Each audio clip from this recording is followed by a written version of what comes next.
Сёння на пляцоўцы аднаго з гандлёвых цэнтраў прайшла штогадовая рэспубліканская акцыя ў школу з добрым сэрцам. Ініцыятар праекта – члены Беларускага рэспубліканскага саюза моладзі. Яны аказваюць падтрымку і дапамогу тым, хто ў гэтым мае патрэбу больш за іншых.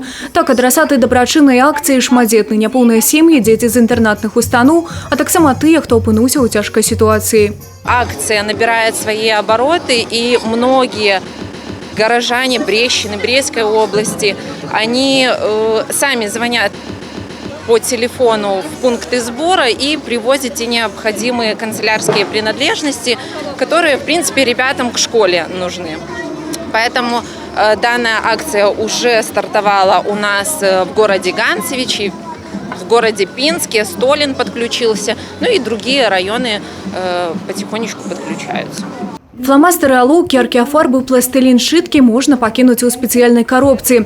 Тут важна не праходзіць міма, любая дробязь будзе вялікім укладам хлопчукам і дзяўчынкам, упэўнены волонтеры. У меня всегда была тяга помогать людям.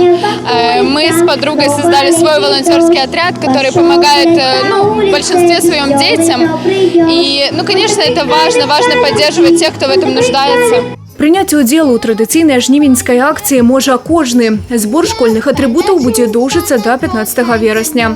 Юлія Селюк, Алексей Рыбкин, телерадиокомпания «Брест».